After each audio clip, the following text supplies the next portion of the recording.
Lab number 7 में हमारे पास जो है वो बेसिकली कंपैरेटर्स को डिस्कस किया गया है। तो कंपैरेटर सबसे पहले मैं आपको एक्सप्लेन करती हूँ कि कितने टाइप्स के सीमेंस में कंपैरेटर होते हैं, वो किस तरह से काम करते हैं। तो इसमें सबसे पहले हम प्रोजेक्ट क्रिएट कर लेते हैं। पीएलसी का मॉडल सेलेक्ट करेंगे, लेडर सेलेक्ट करेंगे और यहाँ पे प्रोजेक्ट का नाम दे देंगे हम। लेट्स सपोज हमने कंपैरेटर दे दिया। अच्छा, अब हमने क्या, अब मैं आपको एक्सप्लेन करती हूँ कि कितने टाइप्स के कंपैरेटर हैं। सीमेंस में हमारे पास जो इंटीजर टाइप में 6 डिफरेंट कंपैरेटर्स हैं, ठीक है, जिसमें आई आपके पास आ रहा है, this is integer type comparator. तो यहाँ पे सबसे पहले डबल इक्वल्स वाला कंपैरेटर है। कंपैरेटर बेसिकली नाम से पता चल रहा है क्या कर रहा होगा, दो वैल्यूज़ को कंपेयर कर रहा होगा। दो वैल्यूज़ या दो एड्रेसेस जिनके अंदर कोई वैल्यूज़ आ रही हो उनको आपस में कंपेयर करेगा, और उसकी कुछ कंडीशन स्टेटमेंट्स होंगी जिसके बेसिस पे वो आउटपुट या तो हाई कर रहा होगा या फिर लो कर रहा होगा आपके पास। सो डबल इक्वल्स वाला कंपैरेटर क्या करेगा कि इसकी कंडीशन क्या है कि इंटीजर इनपुट 1 में जो वैल्यू है वो इनपुट 2 के अंदर अगर सेम होंगी तो इसका आउटपुट जो है वो, या आउटपुट वैल्यू जो पिन है वो हाई हो जाएगी।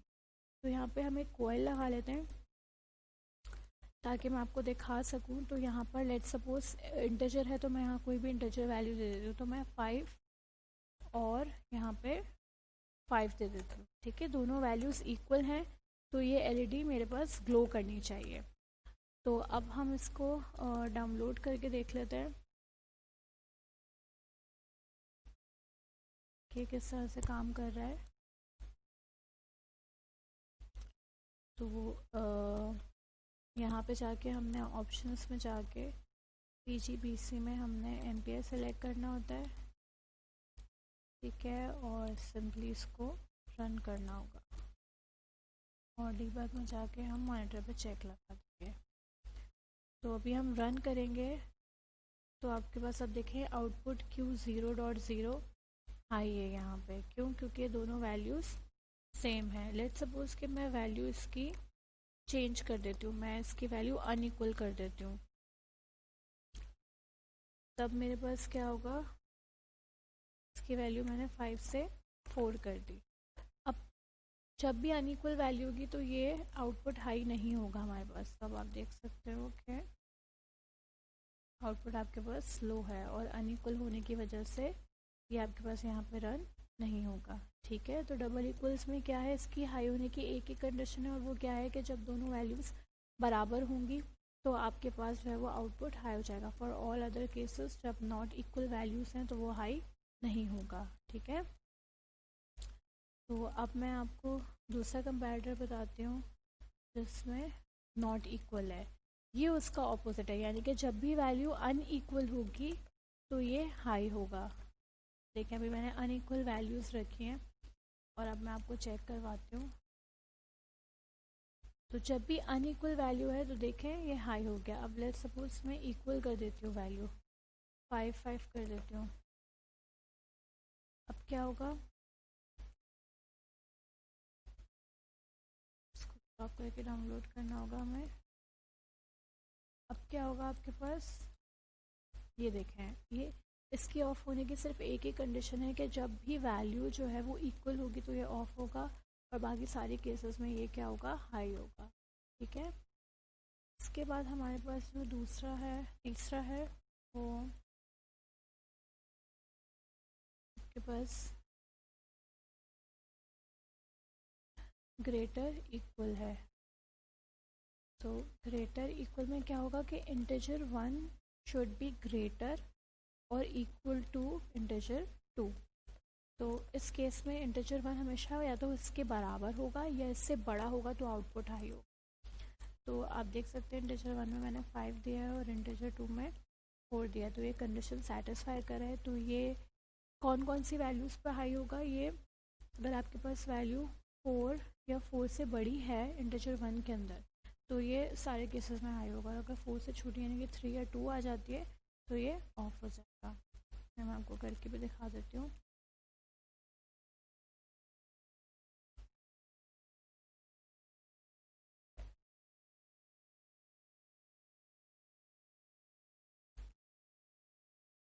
ये आप देख सकते हैं कि मैंने वैल्यू छोटी कर दी है, तो ये देखें ऑफ हो गया है। ठीक है, अच्छा इसके बाद हमारे पास जो है दूसरा कौन सा है, लेस इक्वल वाला। लेस इक्वल में क्या है कि इंटीजर 1 शुड बी लेस और इक्वल टू इंटीजर 2। ठीक है, तो इस केस में ये आपके पास हाई होगा। तो इंटीजर 1 हमेशा छोटा होना चाहिए इंटीजर 2 से, छोटा या उसके बराबर, यानी कि 5 और 5 से छोटी वैल्यूज़ पे ये हाई होगा। अगर 5 से बड़ी वैल्यू हो जाएगी तो ये हाई नहीं होगा। आप मैं वैल्यू चेंज करके आपको दिखाती हूँ। अगर हम इसकी वैल्यू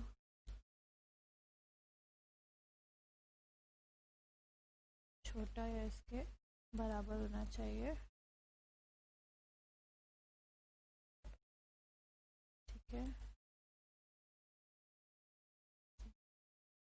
इस केस में आपके पास जो है वो ये हाई नहीं होगा। ठीक है, तो कंडीशन सेटिस्फाई नहीं होगा। अच्छा, इसके अलावा हमारे पास दो और टाइप्स हैं। उसमें आपके पास ग्रेटर है और लेस है। ग्रेटर और लेस में क्या है, वो ग्रेटर इक्वल था और ये सिंपल ग्रेटर है। तो इंटीजर 1 को हमेशा बड़ा होना चाहिए, सॉरी इंटीजर 2 से। ठीक है, तो इंटीजर 1 हमेशा ग्रेटर होना चाहिए इंटीजर 2 से, तो ये हाई रहेगा। लो या इसके बराबर वाली या इसके बराबर वैल्यू होगी तो वो क्या हो जाएगा, लो हो जाएगा। ठीक है, इसी तरह से आपके पास लेस वाला है। लेस में इंटीजर 1 जो है वो छोटा होना चाहिए हमेशा इंटीजर 2 से, तो ये क्या होगा, हाई होगा। अदरवाइज ये क्या हो जाएगा, लो हो जाएगा। तो ये आप देख सकते हैं ये छोटा है तो आपके पास ये हाई है, अगर ये इससे बड़ा हो जाएगा तो ये ऑफ हो जाएगा। ये आप देख सकते हैं यहाँ पे आउटपुट हाई है। तो ये इंटीजर टाइप के कंपैरेटर्स थे जो हमने डिस्कस करे, जो आपकी स्लैब के अंदर भी यूज़ हो रहे हैं। तो अब मैं आपको प्रोग्राम की तरफ ले जाती हूँ। जो हमारा प्रोग्राम है बेसिकली हमने जो है वो एक हमें सिनेरियो दिया गया है, उसके अंदर हमें मैं आपको सिनेरियो भी समझाती हूँ जब डायग्राम ओपन हो जाती है। अच्छा, यहाँ पे देखें हमारे पास काउंटर है। काउंटर हम स्टडी कर चुके हैं। काउंटर की आउटपुट की कंडीशन आपको याद होगी, वो क्या थी कि जब भी आपके पास जो है वो 0 से बड़ी वैल्यू हो जाएगी इस CV के अंदर, ठीक है, तो आपके पास ये हाई हो जाएगा, वरना ये सिर्फ एक ही कंडीशन में लो हो रहा है जब वैल्यू इसकी 0 है। तो यहाँ पे आप MW210 और MW200 एक नई चीज़ देख रहे हैं। बेसिकली मेमोरी वर्ड ये एड्रेस है, यानी कि आपकी मेमोरी के अंदर कोई रजिस्टर का एड्रेस है जहाँ पे हम टेम्प्रेरी डेटा वर्ड टाइप के अंदर स्टोर कराना चाह रहे हैं। क्यों कराना चाह रहे हैं, ताकि हम इस वैल्यू को रीड कर सकें और आगे हम कंपैरेटर में इस वैल्यू को यूज़ कर सकें। यानी कि CV के अंदर जो भी वैल्यू होगी वो इस इंटीजर 2 के अंदर आ जाएगी, क्योंकि ये वैल्यू वेरिएबल है, फिक्स नहीं है, यानी कि हम इसको चेंज करेंगे। इसलिए हमने यहाँ पे कोई फिक्स इंटीजर नहीं लिखा, बल्कि हमने एड्रेस लिखा कि इस करंट वैल्यू में जो भी वैल्यू चल रही हो वो बेसिकली इस इंटीजर 2 के अंदर आ जाए। समझ आ रही है बात? इस वजह से हमने इसको जो है वो एड्रेस को यूज़ करा है, ताकि हम उस वैल्यू को आगे अपने प्रोग्राम में इस्तेमाल कर सकें। एक और चीज़ आपको यहाँ नई नज़र आ रही है, M0.0, ये भी मेमोरी टाइप एड्रेस है जो फिज़िकली PLC या सिमुलेटर में एग्जिस्ट नहीं करता, मगर क्योंकि हम HMI ह्यूमन मशीन इंटरफेस भी यूज़ कर रहे हैं स्लैब के अंदर, तो उसको उसका इनपुट यूज़ करने के लिए हमने ये एड्रेस है। यानी कि हम जो HMI में बटन्स को एड्रेस देंगे उसका एड्रेस इस लॉजिक में होना भी ज़रूरी है, ताकि ये प्रोग्राम अगर PLC के इनपुट को 1 करें तब भी इस पर 1 आए, और अगर HMI के इनपुट को यानी कि HMI के बटन को प्रेस करें तब भी इसको 1 मिले। इस वजह से हमने दो जो इन कॉन्टैक्ट्स हैं वो पैरेलल में लगाएं, ताकि एक HMI के थ्रू ऑपरेट हो रहा हो M0.0 और एक PLC के थ्रू ऑपरेट हो रहा हो। तो बेसिकली स्लैब में PLCs को HMI के साथ इंटरफेस किया गया है। तो पहले मैं आपको ये डायग्राम समझा देती हूँ, फिर हम HMI की तरफ मूव करेंगे। तो इसमें बेसिकली हमारे पास आप मैनुअल में देखेंगे तो हमारे पास एक सिनेरियो हमारे पास यहाँ पे सिनेरियो है, उसमें हमारे पास कन्वेयर बेल्ट्स लगी हुई हैं 2, ठीक है, और हमारे पास इस बेल्ट पे पैकेज इन हो रहे हैं और पैकेजेस आउट हो रहे हैं, और आपके पास वहाँ पे कुछ इंडिकेटर्स लगे हुए हैं। तो लेट्स सपोज कि कन्वेयर बेल्ट पे कोई सेंसर है जो उसको सेंस कर रहा है, ठीक है, पैकेट्स को, और उसके हिसाब से काउंटर को अपडेट कर रहा है। तो हमारे पास जो केस है वो इस तरह से है कि पहले आपके पास इनिशियली जब कोई भी पैकेट नहीं होगा, ठीक है, तो आपके पास नॉट स्टोरेज एरिया एम्प्टी वाली एलईडी ग्लो कर रही होगी, जिसका एड्रेस है आपके पास I0.0, ठीक है। फिर आपके पास जैसे ही कोई एक पैकेट भी आएगा तो आपके पास I0.1 जो कि स्टोरेज एरिया नॉट एम्प्टी वाली एलईडी है वो ग्लो करना स्टार्ट कर देगी। फिर जैसे ही आपके पास 5 पैकेट आएंगे, यानी कि वो एरिया 50% या वो बॉक्स 50% फुल हो रहा होगा जिसमें पैकेजेस आ रहे हैं, तो स्टोरेज एरिया 50% वाली एलईडी ग्लो करेगी। और फिर जब आपके पास लास्ट में जो है वो आपके पास जब 9 पैकेट्स आ जाएंगे बॉक्स के अंदर, तो 90% यानी IQ0.3 वाली एलईडी आपके पास ग्लो करेगी। और जब आपके पास पूरा पैकेट फुल हो जाएगा, 100% फुल हो जाएगा, तो आपके पास Q0.4 100% वाली एलईडी ग्लो करना स्टार्ट कर देगी। तो ये वर्क किस तरह से करिए लॉजिक, इसमें आप देखो इनिशियली हमारे पास ये अप डाउन काउंटर लगा हुआ है, तो इनिशियली जब हम इसे रन करेंगे तो हमारी जो करंट वैल्यू है वो क्या होगी, 0 होगी। मैं आपको यहाँ पे साथ साथ सिमुलेशन भी दिखाती हूँ ताकि आपको क्लियर हो।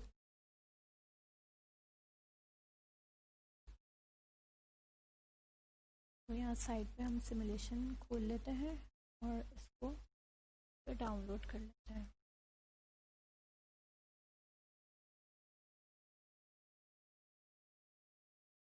अब देखें इनिशियली आपकी वैल्यू 0 है, करंट वैल्यू ये CV, ठीक है।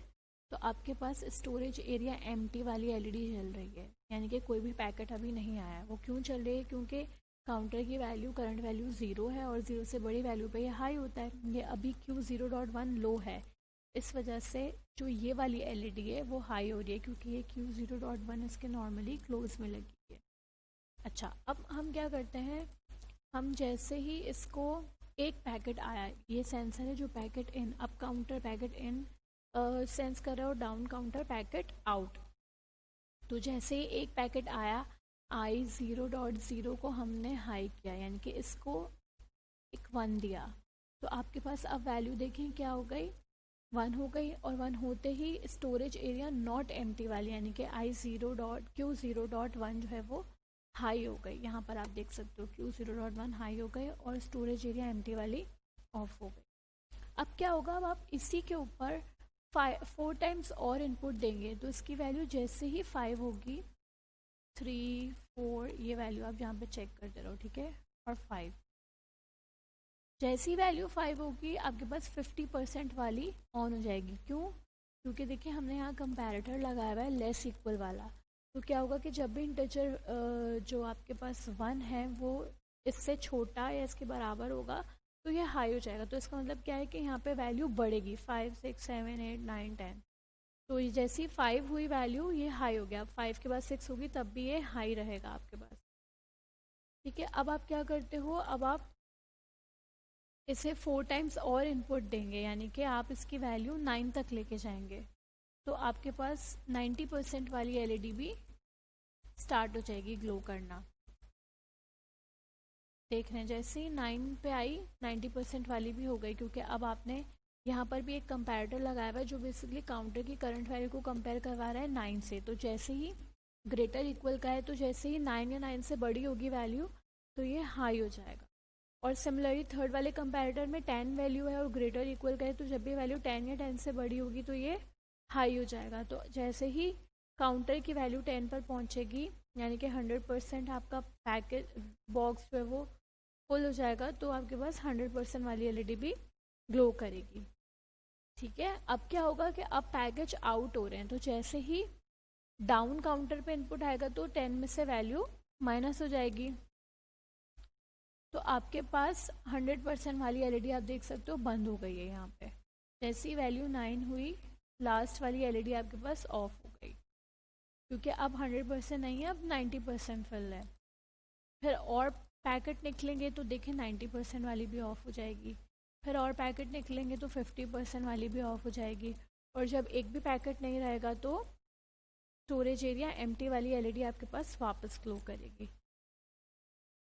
तो ये आपके पास जो है वो सिनेरियो है इस लॉजिक का। अब बेसिकली हमने करना क्या है, हमने यही काम पीएलसी से कराना है बाय इंटरफेसिंग एचएमआई, यानी कि एचएमआई बेसिकली होती क्या है, मैं थोड़ा सा आपको ब्रीफ कर दूं। एचएमआई जो है ह्यूमन मशीन इंटरफेस, ऐसी डिवाइसेस होती हैं जो ह्यूमन टच पे ऑपरेट करती हैं, जस्ट लाइक हमारी एटीएम मशीन्स हो गई, मोबाइल फ़ोन्स हो गए। इसी तरह इंडस्ट्री में बड़े लेवल्स पर आपके पास जो है वो इंडिकेटर्स, इनपुट्स स्क्रीन्स पर डिज़ाइन होते हैं, जहाँ पे उनके स्टेटस नज़र आ रहे होते हैं, जहाँ से आप उनको ऑपरेट कर सकते हैं, कंट्रोल कर सकते हैं। Definitely HMI is not a controller. Controller आपके पास कोई पीएलसी ही होता है जिसके अंदर लॉजिक डिज़ाइन होती है, मगर वो इंटरफेस होता है आपकी एचएमआई के साथ, ताकि आप स्क्रीन से भी उसके इनपुट्स आउटपुट देख सकें या उसको चेक कर सकें या ऑन ऑफ करा सकें। ठीक है, तो एचएमआई की स्क्रीन्स डिज़ाइन करने के लिए हमारे पास उसका अपना अलग सॉफ्टवेयर होता है, वो मैं आपको अभी दिखाती हूँ उस पर कैसे स्क्रीन डिज़ाइन करते हैं। बिल्कुल यही प्रोग्राम जो हमने बनाया है, इसकी स्क्रीन्स हम डिज़ाइन करेंगे और फिर उसको इसमें डाउनलोड करके हम रन करके चेक करेंगे कि भाई ये प्रोग्राम किस तरह से जो है वो चलता है। ठीक है,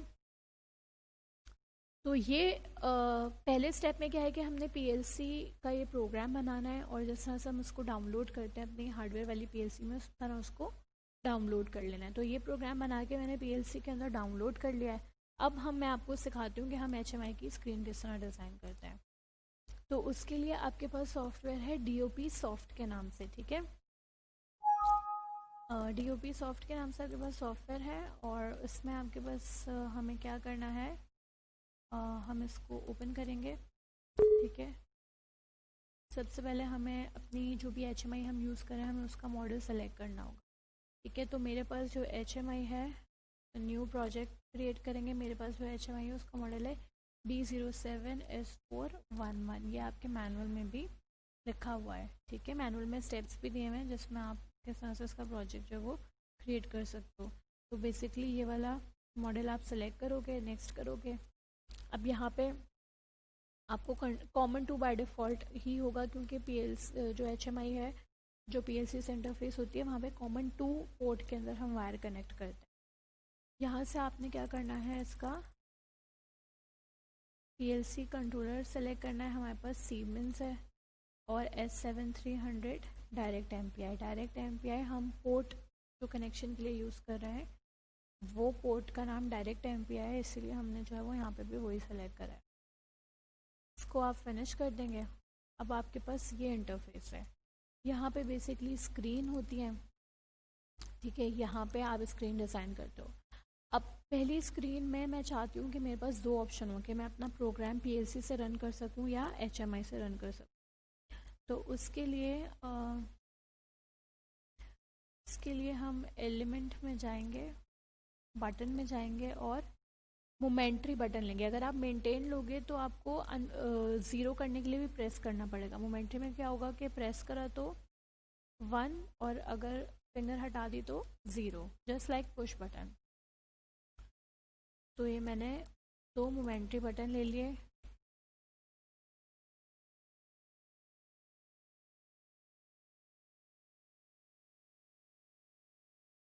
एक मैंने पीएलसी के लिए ले लिया और एक एचएमआई के लिए। अब मैं इन दोनों का नाम देने से पहले मैं यहाँ पे स्क्रीन ऐड करूँगी। ठीक है, स्क्रीन क्यों ऐड करूँगी, स्क्रीन इसलिए ऐड करूँगी ताकि जब मैं पीएलसी पर क्लिक करूँ तो वो पीएलसी की स्क्रीन पर ले जाए, और जब एचएमआई पे क्लिक करूँ तो एचएमआई की स्क्रीन पर ले जाए। तो राइट क्लिक करेंगे, न्यू स्क्रीन ऐड कर देंगे।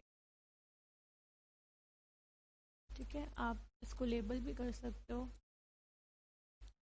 लेट्स सपोज आप इसको पीएलसी लिख दें, इसको एचएमआई लिख दें। ठीक है, तो अब मैं वापस इस पर आती हूँ, मैं इसका नाम दे देती हूँ पीएलसी। ठीक है, क्योंकि इस बटन की दो स्टेट्स हैं तो मैं दोनों पे स्टेट चेंज करके पीएलसी नाम लिख देती हूँ। अच्छा, अब मैं जो है वो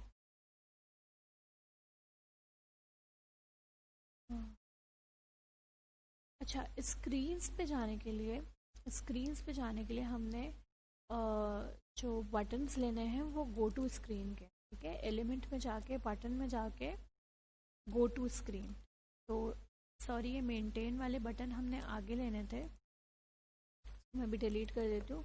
हमने बेसिकली गो टू स्क्रीन वाले बटन लेने हैं ताकि हम स्क्रीन स्विच कर सकें, ठीक है।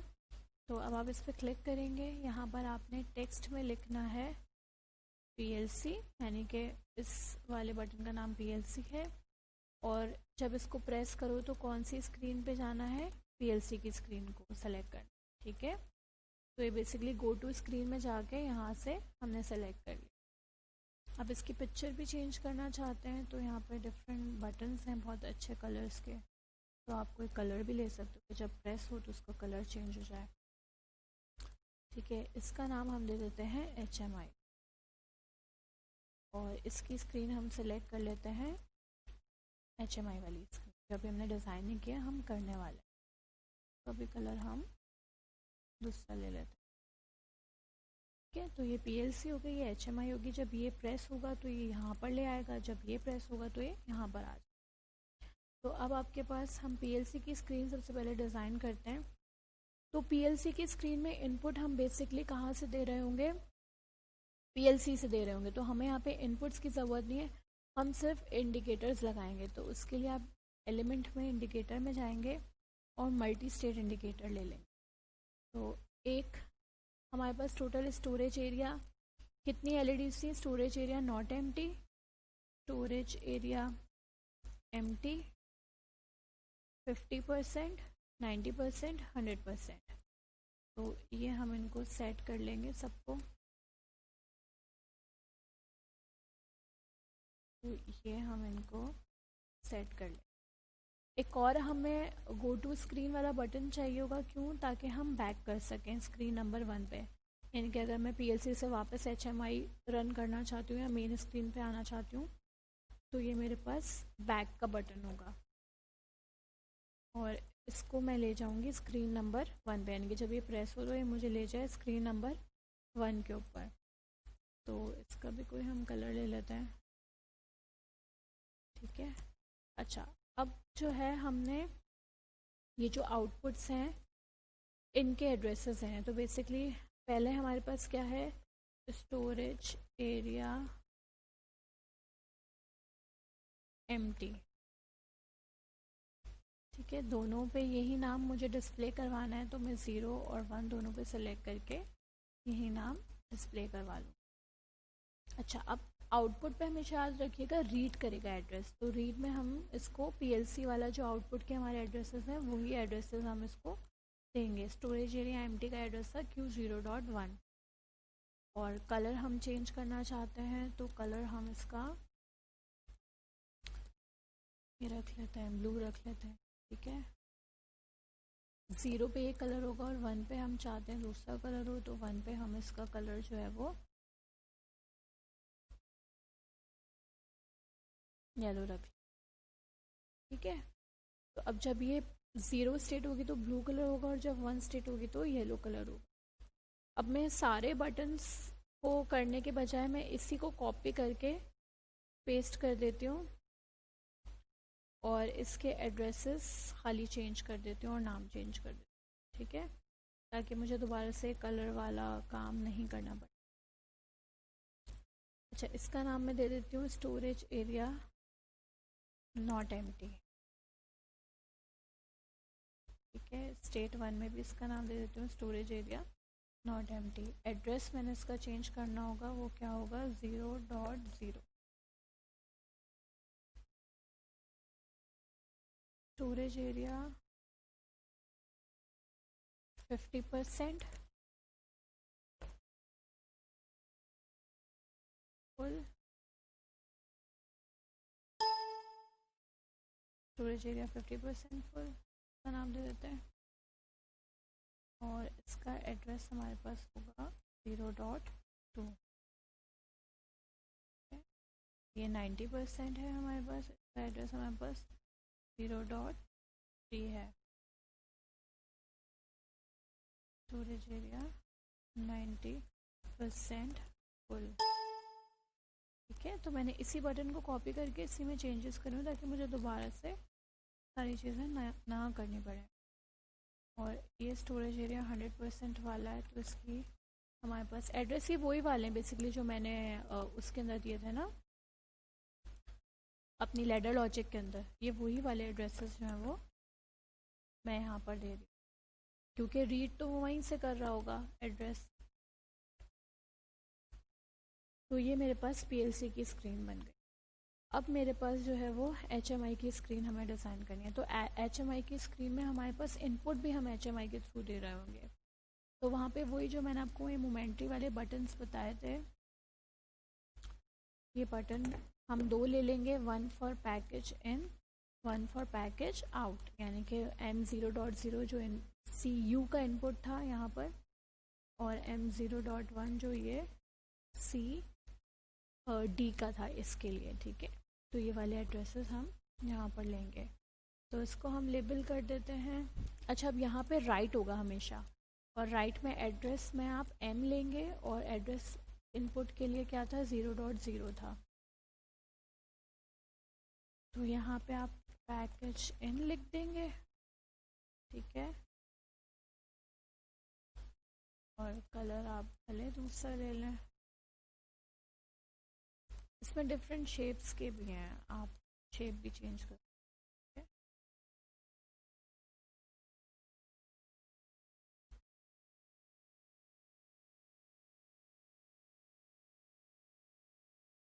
ठीक है, तो जब 0 स्टेट होगी तो रेड कलर होगा, वरना ग्रीन हो जाएगा इसका। तो ये पैकेज इन हो गया। पैकेज आउट के लिए हमारे पास क्या एड्रेस है, M0.1, और टेक्स्ट हम लिख देंगे पैकेज आउट, इस पे भी, इस पे भी।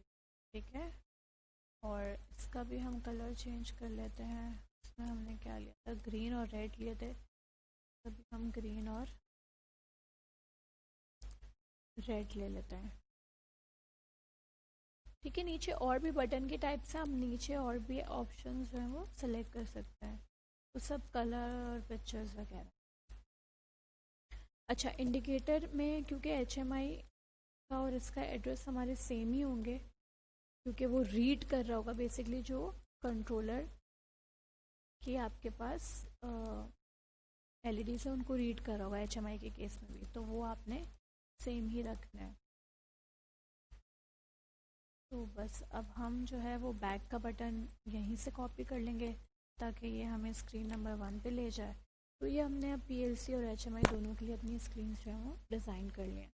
अब सिंपली हमें क्या करना होता है, टूल्स में जाके हमने कंपाइल करना होता है। ये आउटपुट फोकस है, अगर कोई भी एरर होगा एड्रेसिंग में किसी भी चीज़ में तो यहाँ पर आ जाए, वरना आप देख सकते हो यहाँ पे बिल्कुल परफेक्ट है, अभी जो है वो कोई एरर नहीं आया, सब कुछ ग्रीन है। तो अब बेसिकली हमें क्या करना है, टूल्स में जाना है, डाउनलोड ऑल डेटा। तो हम क्या करेंगे कि अपने सिस्टम से सारा डेटा जो है वो डाउनलोड कर लेंगे अपनी HMI के अंदर।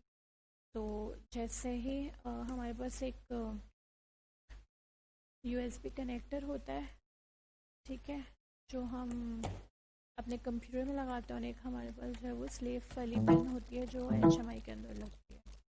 जब वो आपस में मैंने देखे वो पिन जो है वो USB पोर्ट में लगा दिए, तो यहाँ पे आगे ऑप्शन के डिवाइस कनेक्ट हो गई है। अब हम डाउनलोड ऑल डेटा पे क्लिक करेंगे, यहाँ पे एक बार चलेगा और पूरी की पूरी स्क्रीन जो है वो HMI के अंदर आपके। अब ये हमारे पास जो है वो डाउनलोडिंग केबल है जो हमने, जिसके थ्रू हमने डाउनलोड किया था। ये वाली साइड हमारे पास कंप्यूटर में लगती है, और ये वाली जो स्लेव वाली है ये HMI है हमारे पास डेल्टा की। इस HMI में यहाँ पर आपके पास जो है इस पिन को कनेक्ट करने का ऑप्शन है, यहाँ पे कनेक्ट हो जाती है। तो फिर कंप्यूटर से प्रोग्राम इस केबल के थ्रू आपके पास डाउनलोड होता है। अच्छा, अब HMI को PLC से इंटरफेस करने के लिए हमारे पास ये केबल यूज़ होती है। दोनों तरफ हमारे पास TV9 कनेक्टर्स हैं, जो यहाँ पर मैंने आपको बताया था कॉमन 2 में यहाँ पर जो है वो कनेक्ट हो जाते हैं। तो एक साइड यहाँ पर कनेक्ट होती है, और एक साइड जो है वो MPI वाली जो हमारी पोर्ट है, जो हमने HMI में डायरेक्ट MPI यूज़ किया था, वहाँ पर कनेक्ट हो जाती है। HMI को पावर जो है वो PLC के थ्रू ही मिल रही है, तो यहाँ पर ये 24 वोल्ट DC हमने सप्लाई जो है वो PLC के थ्रू HMI को यहाँ पर दी है, जिससे ये पावर अप हो गई है। तो प्रोग्राम डाउनलोड करके मैंने आपको दिखा दिया था, ठीक है। अब आप यहाँ देख सकते हैं कि बेसिकली ये कंट्रोलर है, ये उसकी स्क्रीन है। तो मैं आपको मेन स्क्रीन पे ले जाती हूँ। यहाँ पर हमने पहले PLC क्योंकि कंट्रोलर है तो इसको रन करना ज़रूरी है ताकि लॉजिक इसमें रन हो। तो यहाँ पर भी आपके पास आउटपुट्स आ रहे होंगे और यहाँ पर भी आ रहे होंगे। तो पहले जो है वो हम PLC से चेक कर लेते हैं कि PLC में देखें आप, अभी स्टोरेज एरिया आपके पास एम्प्टी वाली LED ग्लो करी है। जैसे ही एक भी पैकेट आया, नॉट एम्प्टी वाली LED ग्लो करना स्टार्ट हो गई। फिर आपके पास 5 टाइम्स जब हम इसको इनपुट देंगे 50% वाली ग्लो करेगी। फिर 4 टाइम्स और इनपुट देंगे, 90% वाली ग्लो करेगी। और आखिर में एक दफ़ा और देंगे तो 100% वाली ग्लो करेगी। और इसी तरह जब डाउन होगा तो पैकेज आउट हो जाएंगे और ये 1 बाय 1 आपके पास 50% 90% ऑफ होगा और स्टोरेज एरिया एम्प्टी वाली ग्लो करेगी, ठीक है। अब यही लॉजिक स्क्रीन पे भी हमने डिज़ाइन किया। सबसे पहले मैं HMI वाला ऑप्शन सेलेक्ट करती हूँ। जब मैं इस पर क्लिक करूँगी तो अभी आप देख सकते हैं स्टोरेज एरिया एम्प्टी वाली LED ग्लो करिए, जो यहाँ पे येलो लाइट से इंडिकेट हो रहा है। आपको याद होगा कि हमने स्टेट 0 के लिए ब्लू कलर और 1 के लिए येलो कलर लिया था। जैसे ही ये पैकेज इन है, जैसे ही एक पैकेट आएगा तो आपके पास storage area empty not empty वाली जो है वो इंडिकेटर यहाँ पे ऑन हो जाएगा। फिर जब 5 टाइम्स आएंगे तो 50%, जब 9 हो जाएंगे तो 90% और जब 1 टाइम और आएगा तो 100% वाला जो इंडिकेटर है वो ऑन हो जाएगा। इसी तरह जब पैकेज आउट करेंगे हम तो ये 1 बाय 1 ऑफ होते जाएंगे और जब एक भी पैकेट नहीं बचेगा तो स्टोरेज एरिया एम्प्टी वाली ग्लो करना स्टार्ट हो जाएगी। तो यहाँ पर इनपुट हम जो M0.0 लिया था वो बेसिकली यहाँ से दे रहे हैं HMI की स्क्रीन से। अब हम बैक करके PLC की स्क्रीन पर आते हैं तो बेसिकली जो यहाँ पर इंडिकेटर्स ऑन होंगे वही यहाँ पर इंडिकेटर्स ऑन हो होंगे। तो ये आप देख सकते हैं कि स्टोरेज एरिया नॉट एम्प्टी पर 50%, 100% और ये आपके पास सारी ग्लो कर रही है। और आप यहाँ पे भी देख सकते हैं यहाँ पे आपके पास सारी ग्लो कर रही है। और जब आप इनको आउट करेंगे तो 1 बाय 1 ये ऑफ होती जाएंगे और स्टोरेज एरिया एम्प्टी वाली आपके पास है वो खाली एंड में ग्लो करेगी। तो ये बेसिकली कंट्रोलर को हमने इस ह्यूमन मशीन इंटरफेस जो है वो आपस में कनेक्ट करा है, जिसमें लॉजिक इसमें रन हो रही है और स्क्रीन यहाँ पर आपके पास आउटपुट शो करेगी।